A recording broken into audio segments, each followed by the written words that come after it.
Mark సువార్త 10వ అధ్యాయము 27వ వచనం. యేసు వారిని చూచి, ఇది మనుషులకు అసాధ్యమే కానీ దేవునికి అసాధ్యము కాదు, దేవునికి సమస్తమును సాధ్యమే అనెను. ఈ లేఖన భాగము క్రైస్తవులమైనటువంటి మనందరికీ కూడా సుపరిచితమైనటువంటి వాక్యము. దేవుని యొక్క గొప్పతనాన్ని వర్ణించే ప్రతి సందర్భములో కూడా మనము ఎక్కువగా పలికేటువంటి మాట ఇది. ఏమండి, మనుషులకి అసాధ్యం కానీ దేవునికి సమస్తము సాధ్యమే. అది రోగమైనా, సమస్య అయినా, బాధైనా, వేదనైనా, మరి ఏ విధమైనటువంటి పరిస్థితి అయినా ఒక విశ్వాసిని బలపరచడానికి, ఆత్మీయులను దేవునిలో స్థిరపరచడానికి మనం ఉపయోగించేటువంటి ఒక శ్రేష్టమైనటువంటి మాట, మనుషులకు అసాధ్యమే కానీ దేవునికి సమస్తము సాధ్యమే. అంటే మన దేవునికి ఉన్నటువంటి విశిష్టత ఏంటి అని అంటే, ఆయనకి అసాధ్యమైనటువంటిది ఏది కూడా లేదు. ఆయన చేయలేని కార్యములంటూ ఏవి కూడా లేవు. శూన్యములో ఈ భూమిని వేలాడదీసి మన కొరకు, మనందరి కొరకు సూర్య చంద్ర నక్షత్రములను, ఆకాశ మండలములను, ప్రకృతి సంబంధిత ప్రతి విధమైనటువంటి కార్యములను ఆయన మన కొరకు జరిగించి, నోటి మాటతోనే సమస్తాన్ని చేసి మనకి బహుమతిగా అందించినటువంటి గొప్ప దేవుడిగా ఆయన కనబడుతూ ఉన్నాడు. కేవలం నోటి మాటతోనే సమస్తాన్ని చేయగలిగాడు. ఆయన నోటి మాటతోనే ఎన్నో వ్యాధులను నివారించగలిగాడు. నోటి మాటలతోనే ఎన్నో ఎన్నో ఎన్నో శ్రేష్టమైనటువంటి అద్భుతమైన ఆశ్చర్యమైన కార్యములను దేవుడు తన భక్తుల జీవితాల్లో జరిగించినట్లుగా లేఖనాలు పేర్కొనబడుతూ ఉన్నాయి. కేవలం నోటి మాటతో, కంటి చూపుతో, తన తాకిడితో, ఆఖరికి తన వస్త్రపు చెంగులతో కూడా అద్భుతమైనటువంటి కార్యములు చేయగలిగినటువంటి దేవుడు మన దేవుడు. హల్లెలూయా! మన దేవునికి అసాధ్యమైనదంటూ ఏది కూడా లేదు. ఏదైనా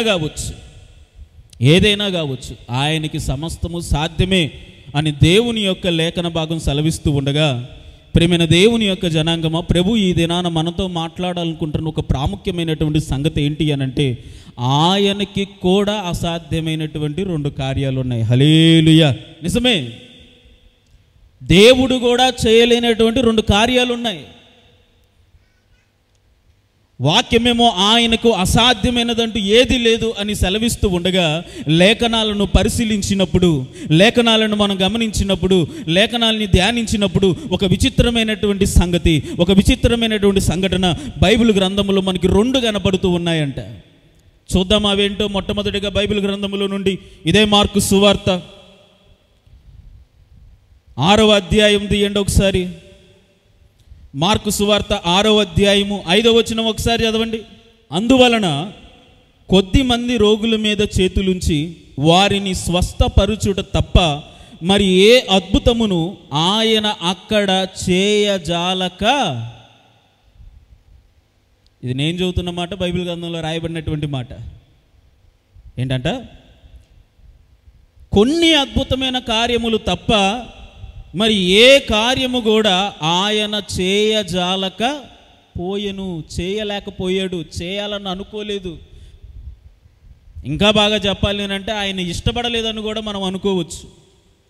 అసాధ్యమని కాదు కానీ చేయలేకపోయాడంట, చేయజాలకపోయాడంట.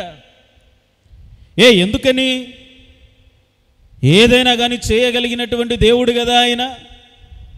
మూలవాక్యంలో మాట్లాడబడుతుంది మాట, మనుషులకి అసాధ్యమే కానీ దేవునికి సమస్తము సాధ్యమే అని లేఖనము ఆ రీతిగా మాట్లాడుతూ ఉంటే, మరి విచిత్రంగా ఈ లేఖనంలో ఏమని కనపడుతూ ఉందంట?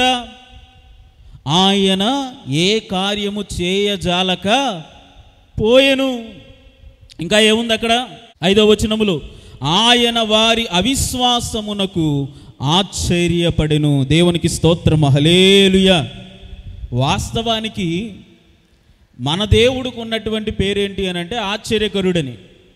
ఈ క్రిస్మస్ సీజన్ స్టార్ట్ అవుతుందిగా, చాలామంది ఫ్లెక్సీల్లో కానీ మెసేజ్ల్లో కానీ కనబడేటువంటి మొట్టమొదటి మాట ఆశ్చర్యకరుడు, ఆలోచనకర్త, నిత్యుడగు తండ్రి, బలవంతుడైన దేవుడు, సమాధాన అధిపతియగు తండ్రి అని ఆయనకి పేరు పెట్టబడును అని చెప్పేసి క్రిస్మస్ సందర్భంగా అందరూ కూడా ఫ్లెక్సీల మీద రాస్తారు, వాళ్ళ పోస్టర్లో రాస్తారు, వాళ్ళ ఇమేజ్ల్లో రాస్తారు. ఆయనకి పెట్టబడిన పేరుల్లో అత్యంత ప్రాముఖ్యమైనటువంటి పేరేంటంటే ఆయన ఆశ్చర్యకరుడు.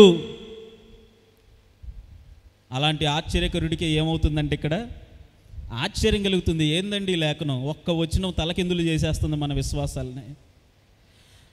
మూల వాక్యమేమో ఆయనకి సమస్తము సాధ్యమే అని చెబుతూ ఉంటే ఆయన ఏ కార్యము చేయలేకపోయాడని రాయబడింది. ఇక్కడ ఆయనే ఆశ్చర్యకరుడని లేఖనం పేర్కొంటే ఇక్కడేమో ఆయన ఆశ్చర్యపడును అని రాయబడింది. ఇక్కడ ఏమై ఉంటుందంటారు అసలుకి? ఏంటి ఆ సందర్భం? ఏ పరిస్థితిని బట్టి ఆయన అక్కడ కార్యాలు చేయలేకపోయాడు? ఏ పరిస్థితిని బట్టి ఆయన అక్కడ ఆశ్చర్యపోయాడు? లేఖనాలు ప్రారంభ దశ నుండి కనుక మనం గమనిస్తే అక్కడ ఒక సందర్భం మనకి కనపడుతుంది. అదేంటంటే యేసుక్రీస్తు ప్రభులు వారంట అనేక ప్రాంతాలకు తిరుగుతూ అనేక ప్రదేశాలకి వెళ్తూ ఎంతోమంది రోగులను బాగు చేస్తూ ఉన్నట్లుగా మనకి లేఖనాలు కనపడుతూ ఉన్నాయి.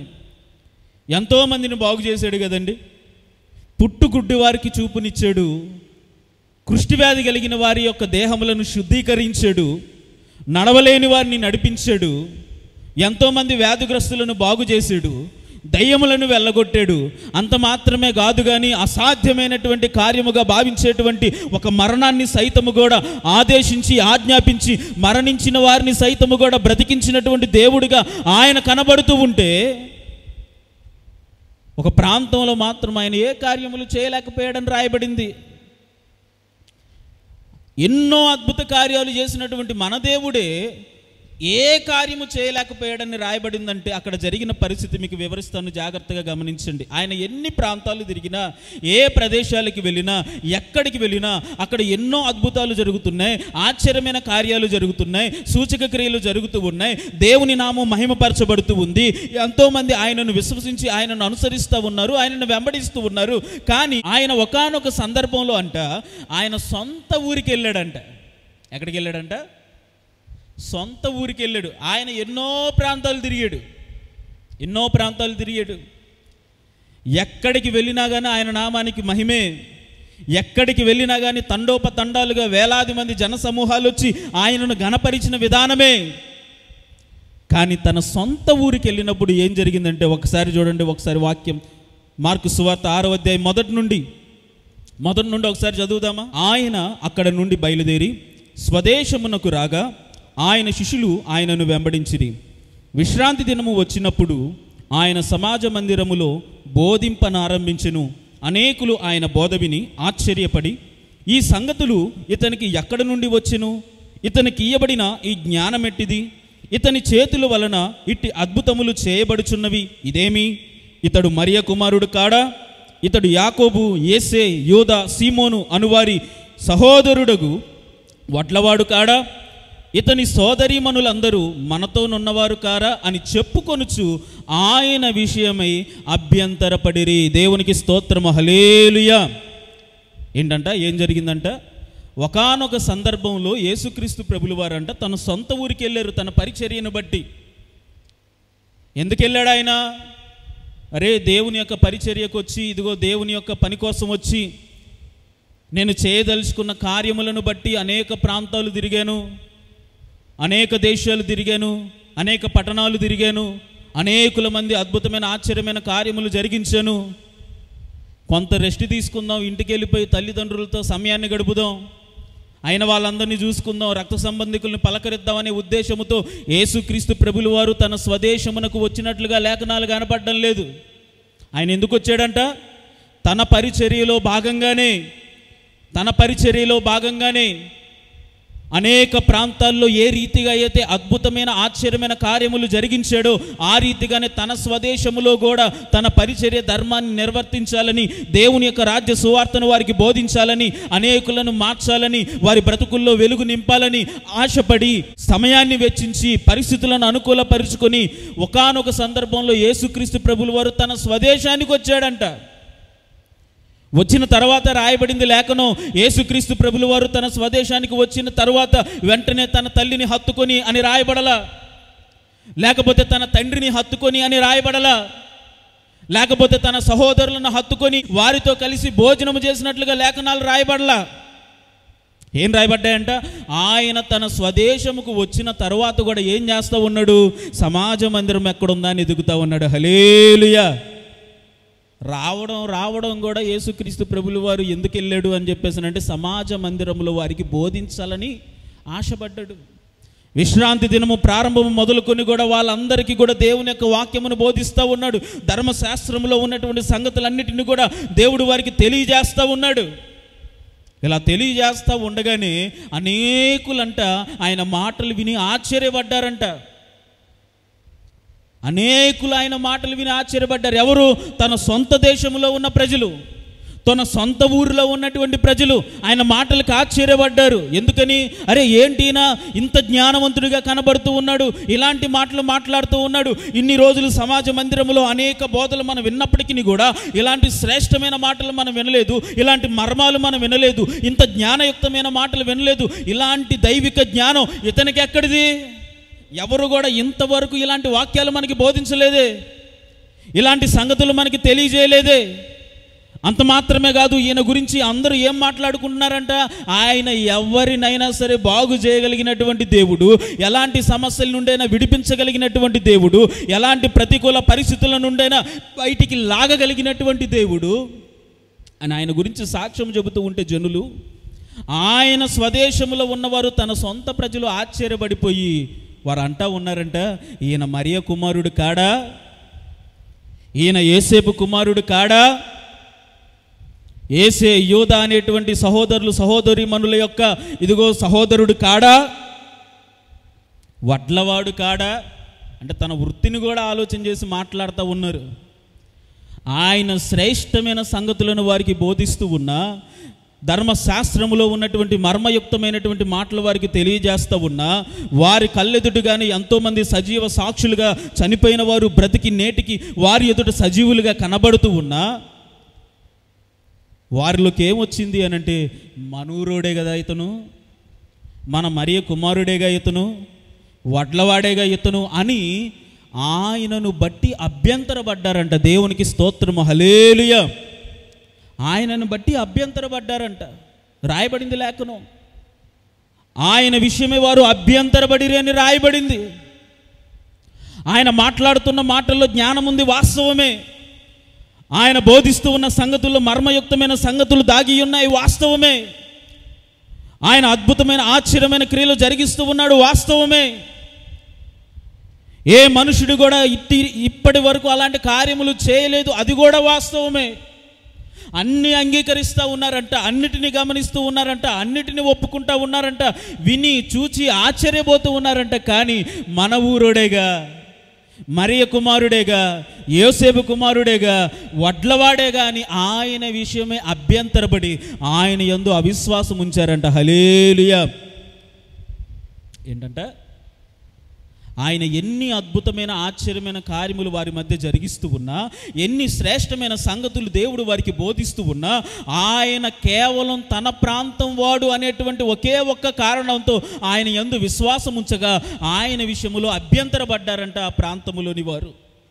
అందుకు రాయబడింది లేఖనం, వారి అవిశ్వాసమును బట్టి ఆయన అక్కడ ఏ కార్యము కూడా చేయజాలకపోయెను. ఎందుకయ్యా? అనేక ప్రాంతాల్లోకి వెళ్ళిపోయి అద్భుతమైన ఆశ్చర్యమైన కార్యములు జరిగించినటువంటి దేవుడు, చనిపోయిన వారిని సైతం బ్రతికించినటువంటి దేవుడు, శాస్త్రులకి పరిసయ్యులకి మత పెద్దలకే అంతు చిక్కని మాటలతో జ్ఞానముతో వారిని ప్రశ్నించి ఎదిరించి సత్యమును బోధించినటువంటి దేవుడు వీరి మధ్యకు వచ్చేసరికి ఎందుకని తక్కువవాడుగా కనబడుతూ ఉన్నాడు అని అంటే, వారి ప్రాంతం వాడు అనేటువంటి భావనలో ఆయన ఎదుట వారందరూ కూడా అవిశ్వాసులుగా కనపడ్డారు. కాబట్టి ఆయన ఏ కార్యము కూడా అక్కడ చేయలేకపోయాడంట. ఎప్పుడు దేవుడు మన జీవితాల్లో కార్యాలు చేయకపోతాడో తెలుసా? మనం అందరం అనుకుంటూ ఉంటాం, ఏంటి ప్రభువా ఇన్ని సంవత్సరాల నుంచి ప్రార్థన చేస్తా ఉన్నా నా జీవితంలో కార్యం జరగట్లేదు, ఏంటి ప్రభువా ఇన్ని రోజుల నుండి ఉపవాసం ఉంటున్నా నా జీవితంలో కార్యాలు జరగడం లేదు, ఎందుకని ఇంతలా నేను నిన్ను ఘనపరుస్తూ ఉన్నా, ఇదిగో క్రమం చొప్పున నేను నడుచుకుంటూ ఉన్నా, ఎందుకని సంఘ కార్యక్రమాల్లో నేను చురుగ్గా పాల్గొంటూ నా పరిచర్య ధర్మాన్ని నిర్వర్తిస్తూ అనేకులకు సాకారులుగా ఉంటూ ఇదిగో నీ సన్నిధిని ఆశ్రయించి నీ సన్నిధిలో గోజాడుతూ ఉన్నా, ఎందుకని నా జీవితంలో కార్యం చేయడం లేదు, ఎందుకని వాటిని నేను చూడలేకపోతున్నాను అని అంటే ప్రభువు చేయలేక కాదు. చాలామంది దేవుని యొక్క శక్తిని ప్రశ్నించేటువంటి స్థితిలో నిలబడతారు. వాళ్ళు అనుకుంటారు ఖచ్చితంగా ఏమని, ఆయన చేయలేకపోతా ఉన్నాడు. కొంతమంది సమాజంలో ఉన్నవారు కూడా అంటూ ఉంటారు కదా, ఏమమ్మా ఇన్ని రోజులైంది ప్రభువు నమ్ముకుని నువ్వు, అయినా నీ జీవితంలో కార్యం జరగలేదు, నువ్వు నమ్మిన సిద్ధాంతాన్ని ఒకసారి నువ్వు ప్రశ్నించుకోవచ్చుగా, నువ్వు నమ్మిన మతాన్ని ఒకసారి ప్రశ్నించవచ్చుగా, నువ్వు నమ్మిన దేవుణ్ణి ఒకసారి ప్రశ్నించవచ్చుగా అన్నట్లుగా సమాజంలో వాళ్ళు మనకి ఆలోచనలు ఇస్తూ ఉంటారు. ఆ మాటలను బట్టి కూడా అవిశ్వాసానికి లోనైపోయి మనం దేవుని ఎదుట ఎందుకయ్యా నా జీవితంలో కార్యం జరగట్లేదు అని ఆయనను ప్రశ్నించేటువంటి స్థానంలో మనం కొంతమంది నిలబడతాం. అయితే అందరి జీవితాల్లో కార్యాలు జరగకపోవడానికి అనేక రకాలైనటువంటి కారణాలు ఉండొచ్చేమో, కానీ ఈ దినాన దేవుడు మనతో మాట్లాడుతున్నటువంటి మాట ఏంటంటే, ఆయన తన స్వదేశానికి వెళ్ళినప్పుడు ఏ కార్యము కూడా చేయలేకపోవడానికి గల ముఖ్యమైనటువంటి కారణం వారిలో ఉన్నటువంటి అవిశ్వాసం. ఆ అవిశ్వాసం ఏం చేసిందంటే ఆయన ఏ కార్యము కూడా చేయలేకుండా ఉండడానికి అడ్డుపడింది. నిజంగా మనలో విశ్వాసం ఉంటే దేవునికి సమస్తము సాధ్యమే, కానీ అవిశ్వాసపు మూలాలు ఏమైనా ఉంటే, దానికి సంబంధించినటువంటివి ఏవైనా మన జీవితాల్లో ఉంటే ఆయన మన జీవితాల్లో కూడా ఏ కార్యములు కూడా చేయలేడు, ఏ కార్యములు చేయలేడు. అందుకే యేసుక్రీస్తు ప్రభుల వారి దగ్గరికి అనేక మంది రోగులు వచ్చి ఆయన అడుగుతూ ఉన్నప్పుడు, అయ్యా నాకు ఈ సమస్య ఉంది, అయ్యా నాకు ఈ బాధ ఉంది, అయ్యా నాకు ఇదిగో ఈ ఇబ్బంది ఉంది, అయ్యా నేను ఇలాంటి పరిస్థితి గుండా వెళ్తూ ఉన్నాను అని యేసుక్రీస్తు ప్రభుల వారికి చెప్పినప్పుడు ఆయన ఏమన్నాడు, ఇదిగో నీకున్నటువంటి సమస్య చాలా తీవ్రమైనది కనుక 40 దినములు ఉపవాసం ఉండి 12 శుక్రవారాలు కనిపెట్టుకొని మాంసం ముట్టుకోకుండా ఆహారాన్ని తీసుకోకుండా యెరూషలేములో దొరికేటువంటి మట్టితో ప్రార్థన చేసి బూడిదని నెత్తి మీద వేసుకొని, ఇలాంటి ఏమని చెప్పాడా? యెరూషలేం మట్టి తెచ్చుకొని నెత్తి మీద రాసుకోండి అని చెప్పాడా? ఒలీవ ఆయిల్ తీసుకొని రాసుకోమని చెప్పాడా? ఏం చెప్పాడు ఆయన? అయ్యా నాది ఈ సమస్య, నేను ఇలాంటి ఇబ్బందిని ఎదుర్కొంటున్నాను, నాకు ఇలాంటి పరిస్థితి ఉంది అని చెప్పేసానంటే యేసుక్రీస్తు ప్రభుల వారు చెప్పిన సమాధానం ఏంటో తెలుసా? నేను ఇది చేయగలనని నువ్వు విశ్వసిస్తున్నావా? అడిగాడా లేదా? అనేకులని నేను ఇది చేయగలని నువ్వు విశ్వసిస్తున్నావా అని అంటే, అవును ప్రభు నేను విశ్వసిస్తున్నాను అని సాక్ష్యం ఇచ్చిన తర్వాత దేవుడు వారి జీవితాల్లో కార్యములు జరిగించాడు. వారి విశ్వాసాన్ని బట్టి కార్యములు జరిగించాడు. పైపెచ్చు కార్యము జరిగిన తర్వాత వారు వెళ్ళే ముందు ఆయన మాట్లాడేటువంటి ఒక మాట ఏంటో చెప్పనా? నీ విశ్వాసమే నిన్ను స్వస్థపరిచింది. హల్లెలూయా. నీకు స్వస్థత రావడానికి కారణం, నీ జీవితంలో ఒక కార్యం జరగడానికి కారణం ఏంటి అని అంటే నీ విశ్వాసమే. నువ్వేదైతే కోరుకుంటున్నావో, ఏదైతే ఆశిస్తూ ఉన్నావో ఆ కార్యము నీ జీవితంలో జరగదు. నీలో ఆ అవిశ్వాసపు పాళ్ళుంటే, అవిశ్వాసపు లక్షణాలుంటే, అవిశ్వాసపు ఆలోచనలుంటే ఆయన కూడా నీ జీవితాల్లో ఏ కార్యము చేయలేడు. నీ జీవితంలో కార్యములు జరగాలి అని అంటే నిజంగా నువ్వు దేవుణ్ణి విశ్వసించాలి, నువ్వు నిజంగా దేవుణ్ణి నమ్మాలి. అందుకే ఆయన అంటాడు, ఓ పెద్ద పెద్ద విశ్వాసాలు అక్కర్లేదు, నీకు ఆవగింజంత విశ్వాసం ఉంటే చాలు. మన జీవితాల్లో అది కూడా కనపడడం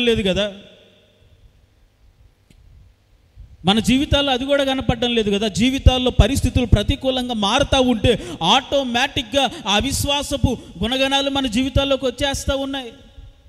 అవిశ్వాసులం అయిపోతున్నాం. దేవుణ్ణి విశ్వసించేటువంటి ఉద్దేశాల్లో మనం ఉండడం లేదు. పైపెచ్చు దేవుణ్ణి ఒక ఆప్షనల్గా పెడతా ఉన్నాం. దేవుడు మనకు ఒక ఆప్షన్ అంతే. మొదట ఏం చేయాలి? సమస్య ఒకటి వచ్చినప్పుడు ఆ సమస్య ఎక్కడ పరిష్కరించబడుతుందో దాని గురించిన అవగాహన మనం తెచ్చుకోవాలి. దాని తర్వాత దాన్ని నివారించగలిగిన వారు, వాళ్ళు వైద్యులా, లాయర్లా, లేకపోతే ఇంకెవరైనా, వాళ్ళెవరో మనం ఎన్నుకోవాలి. వాళ్ళ దగ్గరికి వెళ్ళాలి, వాళ్ళని ఆశ్రయించాలి, సమస్య చెప్పుకోవాలి. అది తీరిందో తీరలేదో తర్వాత సంగతి. ఇంకెవరైనా ఉన్నారా స్నేహితుల్లో, రక్త సంబంధికుల్లో, లేకపోతే ఇంకా తెలిసిన వాళ్ళలో ఎవరైనా కానీ నా సమస్యకు పరిష్కారం చూపగలిగిన వారు ఎవరైనా ఉన్నారా అని మొత్తం ఆలోచన చేయాలి. అవన్నీ చేసిన తరువాత ఎక్కడ ఆ సమస్యకి పరిష్కారం దొరకకపోతే అప్పుడు నాకు దేవుడే దిక్కు అని చెప్పేసి నేను వచ్చి దేవుని మందిరంలో కూర్చొని ప్రార్థన చేస్తూ ఉంటాం మనలో చాలామంది. అలా ప్రార్థన చేసి 1 రోజు అయింది, 2 రోజులైంది, 3 రోజులైంది, 4 రోజులైంది, నెల అయింది, సంవత్సరం అయింది, అయినా కార్యం జరగల. ఇంకా ఆటోమేటిక్గా మన జీవితాల్లోకి ఏమొచ్చేస్తుంది? అవిశ్వాసం వచ్చేసింది. దేవుడి మీద ప్రేమను కోల్పోతాం, దేవుడి మీద నమ్మకాన్ని కోల్పోతాం, మందిరాలకి దూరం అయిపోతాం, లోకంలో కలిసిపోతాం. నా జీవితంలో కార్యం జరగలేదుగా, ఇంకా ప్రభువుని నమ్ముకొని ఇంకేంటి లాభం? నా జీవితంలో నేను కోరుకుంది జరగలేదుగా, ఇంకా మందిరానికి వచ్చి ఏంటి ఉపయోగం అనేటువంటి అవిశ్వాసపు జీవితాల్లోకి వెళ్ళిపోయి మన జీవితాలని మనమే నాశనం చేసుకునేటువంటి పరిస్థితుల్లో కొనసాగుతూ ఉన్నాం.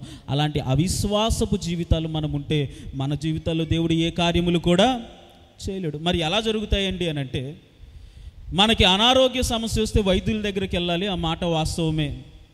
ఏదైనా ప్రతికూల పరిస్థితులు అయితే ఆయా కార్యాలను బట్టి లాయర్లో, లేకపోతే పోలీసులో, లేకపోతే ఆర్థికపరమైన ఇబ్బందులు ఏమైనా ఉంటే స్నేహితులు అయిన వాళ్ళు, రక్త సంబంధికుల్లో, ఏదో మనకున్న సమస్యను బట్టి, మనకున్నటువంటి ప్రతికూలతను బట్టి ఎవరిని ఆశ్రయించాలో వారిని ఆశ్రయించడం మంచి పనే కాదని నేను అనడం లేదు. కానీ నీకున్నటువంటి సమస్య, నువ్వెదుర్కొంటున్నటువంటి ఇబ్బంది ఈ లోకంలో ఉన్నవారి కన్నా కానీ మొదట తెలియాల్సినటువంటి వ్యక్తి ఎవరైనా ఉన్నారు అని అంటే అది మన దేవుడే. హల్లెలూయా. మొదట నువ్వు దేవునికి ప్రార్థించిన అనంతరం నువ్వు ఇతర ప్రయత్నాలు మొదలుపెట్టి సింపుల్గా చెబుతాను మీ అందరికి ఒక మాట. మన అక్షయకి ఫీవర్ వచ్చింది. ఫీవర్ వస్తే ఏం చేస్తాం చెప్పండి? మనం అందరం కూడా ఫీవర్ వస్తే ఏం చేస్తాం?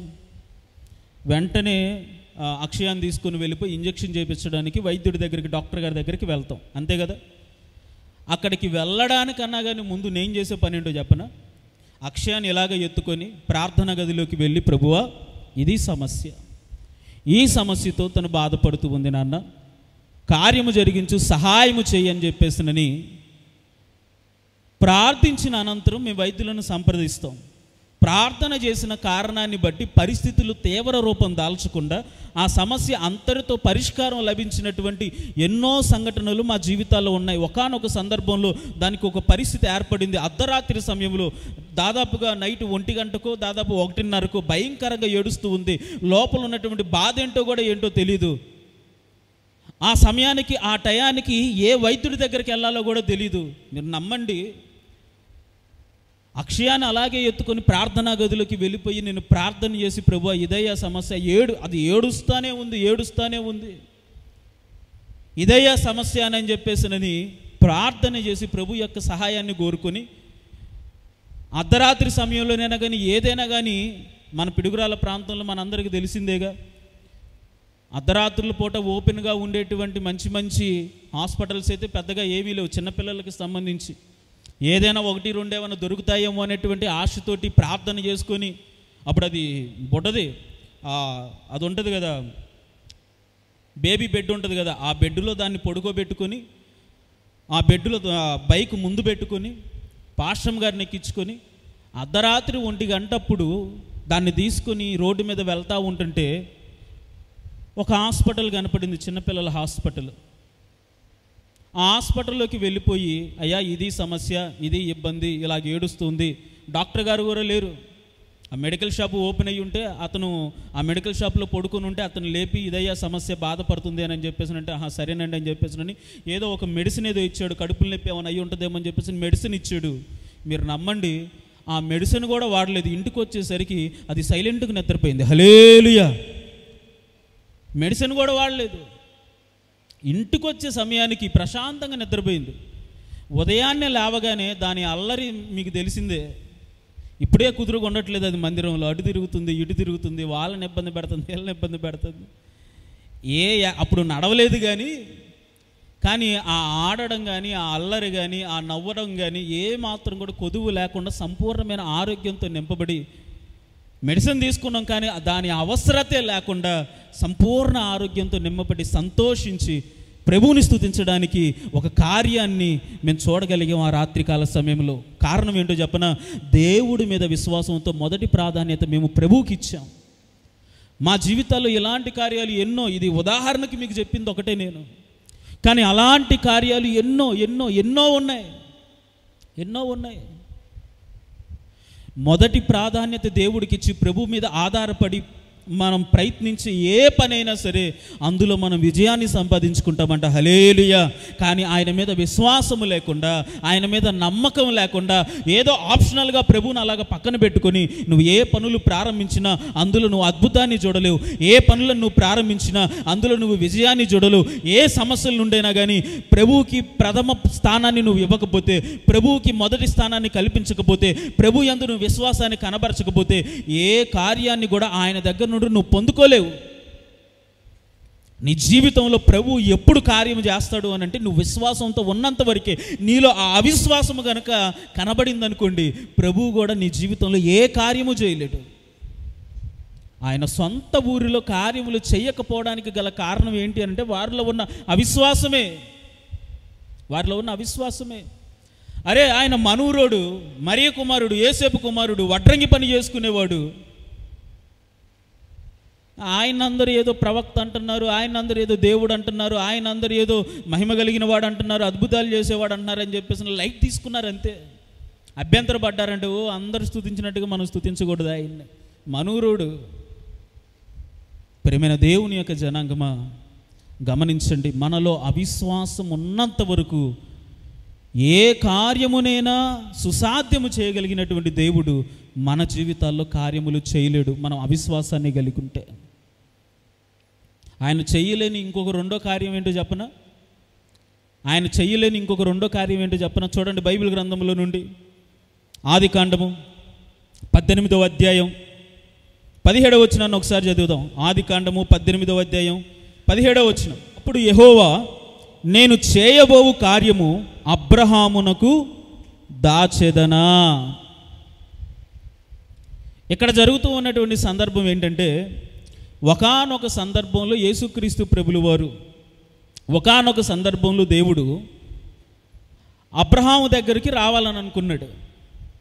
అబ్రహాం దగ్గరికి రావాలని అనుకున్నాడు. ఎప్పుడు కూడా అబ్రహాం, ప్రభువా నువ్వు ఒకసారి మా ఇంటికి రావాలయ్యా, నేను ఇచ్చే ఆతిథ్యం తీసుకోవాలయ్యా, నేను పెట్టేటువంటి భోజనాన్ని నువ్వు తినాలయ్యా, నాతో కొంత సమయాన్ని నువ్వు వెచ్చించాలయ్యా, మనం కాసేపు మాట్లాడుకోవాలి ప్రభువా, మనం ఇద్దరం కూడా ఫ్రెండ్స్ అయిపోదాం ప్రభువా అని ఎప్పుడు కూడా అబ్రహాము ప్రార్థన చేసినట్లుగా కానీ ప్రభువుని వేడుకున్నట్లుగా కానీ లేఖనాలు మనకి కనబడవు. పిలవని పేరంటానికి వచ్చినట్లుగా దేవుడు పనిగట్టుకొని అబ్రహాం దగ్గరకు వచ్చాడంట ఒకానొక సందర్భంలో. వచ్చినోడు ఏం చేస్తూ ఉన్నాడు? ఆయన పెట్టిన భోజనం తింటా ఉన్నాడు. ఆయన చెట్టు కింద కూర్చోమంటే కూర్చుంటున్నాడు. చాలా విచిత్రంగా అక్కడ జరుగుతున్నది ఏంటంటే, ఆయన చేయబో కార్యములను గూర్చిన సమాచారాన్ని అబ్రహాముకి చెబుతున్నాడు. అబ్రహాము, సొదొమ గొమొర అనేటువంటి ప్రాంతాలు ఉన్నాయ్యా, అసలుకి చాలా పాపం చేసేస్తున్నారు అక్కడ ఉన్న వాళ్ళందరూ, విచ్చలవిడితనంతో బ్రతుకుతూ ఉన్నారు, వాళ్ళందరినీ లేపేద్దాం అనుకుంటున్నాను, ఆకాశం నుండి అగ్నిని కురిపించాలనుకుంటున్నాను, ఆ రెండు ప్రాంతాలని సమూలంగా నాశనం చేయాలనుకుంటున్నాను. ఏమంటావు నువ్వు? అడగాల దేవుడు అలాగ అబ్రహాముని అడగాల? ఏ కార్యమైనా కానీ చేయాలని అనుకున్నప్పుడు మనుషులతో మాట్లాడాల్సిన అవసరం దేవుడికి ఏముంది? ఆయన చేయదలుచుకున్నటువంటి సంగతులను గురించి వారితో చర్చించాల్సిన అవసరం ఏముంది? పని కట్టుకొని పిలవకపోయిన అబ్రహాం దగ్గరికి వచ్చి అబ్రహాం ఇచ్చిన ఆతిథ్యాన్ని తీసుకొని చల్లపొడిన కాసేపు అలాగను చెట్టు కింద కూర్చొని పక్కన కూర్చోబెట్టుకొని అబ్రహాముతో మాట్లాడుతూ ఉన్నాడు. ఇదిగో అబ్రహాము, ఇదిగో నేను ఈ పని చేయాలనుకుంటున్నాను, ఈ కార్యం చేయాలనుకుంటున్నాను, ఇదిగో ఇలాంటి అద్భుతాలు ఆశ్చర్యాలు నేను చేయాలనుకుంటున్నాను. ఇవన్నీ నాకెందుకు ప్రభు, నువ్వు చేయదలుచుకున్నవి? నేను అడిగాను నిన్ను, నువ్వేం చేస్తున్నావు? ఫోన్ చేసి ఎక్కడున్నావు, ఏం చేస్తున్నావు, ఎప్పుడు ఇంటికి వస్తావు, అన్నం వండాలా లేదా అని భర్తను అడిగినట్లు అడగాల? ఏమండి, అడగాల? పర్మిషన్ తీసుకోవాలా? ఆయనంతటా ఆయన వచ్చేసాడంటే ఈయన పిలవలా. ఈయన ఎప్పుడు ప్రార్థన చేయాలి, అయ్యా నిన్ను చూడాలనుకుంటున్నానయ్యా, ఆశపడ్డాడు, అది వేరే విషయం. అబ్రహాము ఎవరినైతే చూడాలని ఆశపడ్డాడో, ఎవరినైతే కన్నులారా కనిపెట్టాలని చెప్పేసి కోరుకున్నాడో, దాని యొక్క నిజస్వరూపం ఇది నేను కాదనట్లా. అందుకే యేసుక్రీస్తు ప్రభుల వారు అంటాడు యూదులతోటి ఏమని, మీ తండ్రి అయిన అబ్రహామే నా దినము చూతునని మిగులు సంతోషించును. ఆ దినాన్ని చూసి నన్ను చూశాడు, సంతోషించాడు, ఆనందించాడు. అది ఎప్పుడూ అయిపోయింది అన్నట్లుగా యూదులతో మాట్లాడతాడు ప్రభువు. అది ఈ సందర్భమే. కానీ ఎప్పుడు కూడా అబ్రహాము ఆయన్ని డైరెక్ట్గా ఇంటికి పిలవాల. కాసేపు మాట్లాడదాం, ప్రభువుతో కాసేపు చర్చిద్దాం, ఏం చేయబోతా ఉన్నాడు, ఏం కార్యాలు చేయబోతా ఉన్నాడో, నా జీవితంలో ఏం చేయాలనుకుంటున్నాడో కనిపెట్టుకుని ప్రభువుకి ప్రార్థన చేద్దామని ఏమీ లేదు. కానీ తనంతట తానే దేవుడు అబ్రహాము దగ్గరికి వచ్చి తాను చేయబో కార్యములన్నీ చెప్పి ఆయన అంటూ ఉన్నటువంటి మాట ఏంటంట, అప్పుడు యెహోవా నేను చేయబో కార్యము అబ్రహాముకు దాచెదనా. నేను ఏ కార్యం చేసినా సరే అబ్రహాముకి నేను చెప్పకుండా ఉంటానా? లేఖనం రాయబడింది, అబ్రహాముకి చెప్పకుండా దేవుడు ఏ కార్యములు కూడా చేయలేడండి. హల్లెలూయా. ఎస్, నిజంగా అబ్రహాముకి చెప్పకుండా దేవుడు ఏ కార్యములు కూడా చేయలేడు. మొదట అక్కడ ఏ కార్యములు చేయలేకపోయాడు. ఎందుకని? వారిలో అవిశ్వాసపు లక్షణాలు కనపడిన కారణాన్ని బట్టి. నేను ఏ కార్యములు చేయాలనుకున్నా కానీ మొట్టమొదటగా నేను అబ్రహాముకి తెలియజేయాలి. అబ్రహాముకి దాచేదన అబ్రహాముకి చెప్పకుండా నేను ఏది చేయను. అబ్రహాముకి తెలియజేయకుండా నేను ఏ కార్యం చేయను. ఎందుకంటే అబ్రహాములో అంత గొప్పతనం ఏముంది? తన స్వదేశములో తన సొంత ప్రజల్లో అవిశ్వాసం ఉంటే అబ్రహాములో మాత్రం విశ్వాసం ఉంది. హల్లెలూయా. అబ్రహాములో విశ్వాసం ఉంది. అబ్రహాముకి ఉన్నటువంటి ఒక ప్రాముఖ్యమైనటువంటి పేరేంటంట, ఆయన విశ్వాసులకి జనకుడు. విశ్వాసులకి జనకుడు. ఈ భూమి మీద విశ్వాసం కలిగినటువంటి ప్రతి మనిషికి తండ్రి ఎవరైనా ఉన్నారు అని అంటే అది అబ్రహామే. దేవునికి స్తోత్రం. హల్లెలూయా. విశ్వాసపులో తీవ్రమైన స్థాయిలో నిలబడిన వాడు అబ్రహాము. నీకు పిల్లల్ని ఇస్తాను అని చెప్పేసానంటే స్వరమును విని ప్రభువుని నమ్మి సొంత దేశాన్ని వదిలిపెట్టి, అయిన వాళ్ళని వదిలిపెట్టి, ఆస్తిపాస్తులను వదులుకొని ఎడారుల్లో నివసించడానికి, అరణ్యాల్లో నివసించడానికి పని కట్టుకొని భార్యని ఎంటబెట్టుకొని వచ్చిన వాడు అబ్రహాము. ఆ మాటలను నమ్మి ఆ మాటల మీద విశ్వాసం ఉంచి అన్నిటిని వదులుకున్నాడు అబ్రహాము. రోజులు గడుస్తున్న, కాలాలు గడుస్తూ ఉన్న, సమయము తీవ్ర రూపం దాల్చి వృద్ధాప్యంలోకి వెళ్ళిపోయి రేపో మాపో చనిపోయేటువంటి పరిస్థితులు వస్తాయి అన్న అవిశ్వాసానికి అవకాశం ఇవ్వకుండా విశ్వాసముతో ప్రభు యందు నిరీక్షణ కలిగిన వాడే ఆయన కార్యముల కొరకు కనిపెట్టుకుని ఉన్నవాడు అబ్రహాము. మరి అలాంటి అబ్రహాముకి చెప్పకుండా దేవుడు ఏదైనా చేస్తాడా చెప్పండి? ఎందుకని అబ్రహాముకి నేను దాచెదనా అని అంటూ ఉన్నాడు అని అంటే, అబ్రహాము కలిగి ఉన్నటువంటి విశ్వాసము ఆ దినాల్లో కావచ్చు, నేటి దినాల్లో కావచ్చు ఎవరు కూడా కలిగిలేరంట. దేవునికి స్తోత్రం. హల్లెలూయా. ఎవరు కలిగిలేరు. అందుకే ఆయన విశ్వాసులకి తండ్రిగా ఉన్నారు. చనిపోయిన తర్వాత లాజరు కూడా ఎవరి రొమ్మున ఆనుకోవడానికి వెళ్ళిపోయాడంట? అబ్రహాము రొమ్మున ఆనుకోవడానికి వెళ్ళిపోయాడు. అబ్రహాముకు ఉన్నటువంటి ప్రాముఖ్యత, ప్రాధాన్యత అది బైబిల్ గ్రంథంలో ఆయనకు కల్పించినటువంటి ఒక శ్రేష్టమైనటువంటి స్థితి, అది స్థానం. అది ఎందుకు ఇదంతా అని చెప్పేసానంటే ఆయన విశ్వాసులకు తండ్రి, విశ్వాసము కలిగిన వాడు. ఏ సందర్భంలో కూడా ప్రభువు మీద అపనమ్మకాన్ని కనబరిచిన వాడు కాదు. దేవుణ్ణి నమ్మి నిరీక్షణతో తన బ్రతుకును ముందుకు కొనసాగించి నీతిమంతుల జాబితాలో మొదటి వరుసలో నిలబడిన వాడు అబ్రహాము. అలాంటి అబ్రహాముకి తెలియకుండా దేవుడు ఏ కార్యములు చేయలేడంట. సొదొమ గొమొర్రా ప్రాంతాల్లో విచ్చలవిడితనంతో వాళ్ళందరూ బ్రతుకుతూ ఉన్నప్పుడు వారందరినీ సమూలంగా నిర్మూలించాలి, నాశనము చేయాలనేటువంటి సంగతి అబ్రహాముకి చెప్పాల్సిన అవసరం లేదు. ఆ ప్రాంతాలను నేను నాశనం చేయబోతా ఉన్నాను, అగ్నితో కాల్చివేయబోతా ఉన్నాను.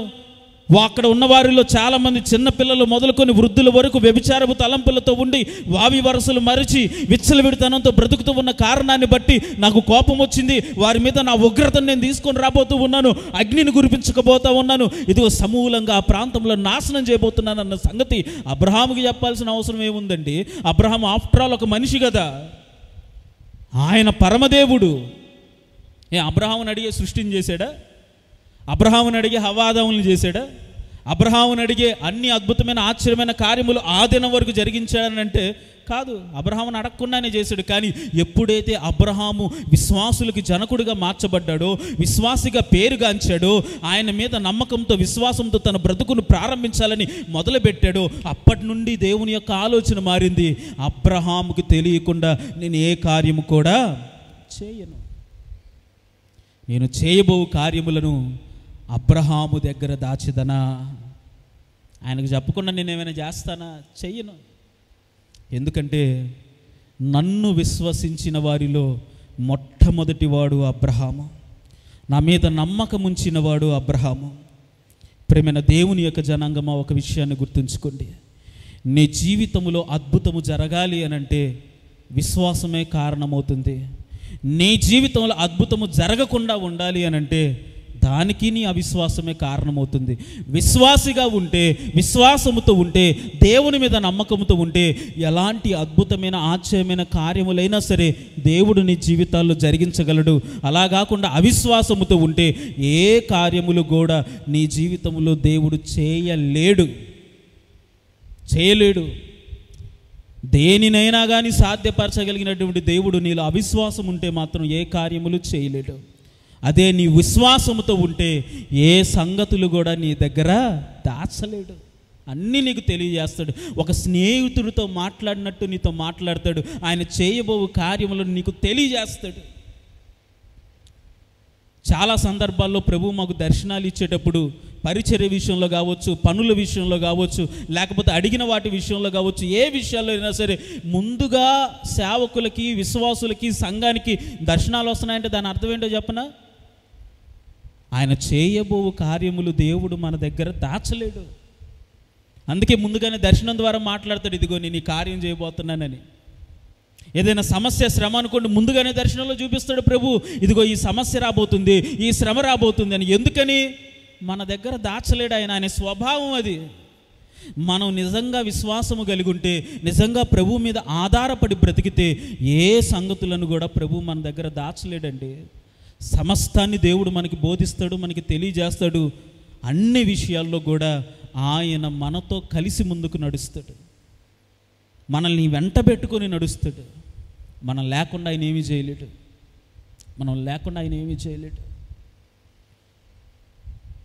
ఆ విశ్వాసము మనం సంపాదించుకున్నప్పుడు నిజముగా మన జీవితాల్లో ఎన్నో అద్భుతమైన ఆశ్చర్యమైన కార్యములు మనం చూస్తామండి. ప్రియమైన దేవుని యొక్క జనాంగమ, ప్రభువు మనతో మాట్లాడుతూ ఉన్నాడు. నీలో విశ్వాసం ఉందా? అవిశ్వాసం ఉందా? అవిశ్వాసం ఉంటే నీ జీవితంలో ఏ అద్భుతాన్ని, ఆశ్చర్యమైన కార్యాన్ని దేవుడు చేయలేడు. అదే విశ్వాసం ఉంటే ఏ కార్యమునైనా నీ దగ్గర దాచలేడు, ఏ సంగతులనైనా ఆయన నీ దగ్గర దాచలేడు. ఆయన చేయలేనివి రెండే. పరమ దేవుడు, సమీపించరాని తేజస్సులు, అమరత్వం పొందుకున్నవాడు, సర్వశక్తిమంతుడు. ఏదైనా కానీ చేయలేని రెండు కార్యాలు ఉన్నాయనంటే అవి ఈ రెండే. ఒకటి, నీ అవిశ్వాసాన్ని బట్టి నీ జీవితంలో కార్యములు చేయలేడు, లేదా నీ విశ్వాసాన్ని బట్టి ఏ కార్యములు కూడా నీ దగ్గర దాచలేడు. నువ్వు విశ్వాసిగా ఉంటావో అవిశ్వాసిగా ఉంటావో నిర్ణయించుకోవాల్సినటువంటి బాధ్యత ఈ దినాన ప్రభు నీ ముందుంచాడు. కానీ సంఘమా, మనమందరం కూడా విశ్వాసులుగా ఉండాలని ప్రభు కోరుకుంటూ ఉన్నాడు. కనుక విశ్వాసంతో నింపబడి ప్రభు యొక్క కార్యాలను చూద్దాం, ప్రభుతో కలిసి ముందుకు కొనసాగుదాం. అట్టి కృప దేవుడు మనందరి జీవితాల్లో జరిగించునుగాక. తలలు వంచండి, ప్రార్థన చేసుకుందాం.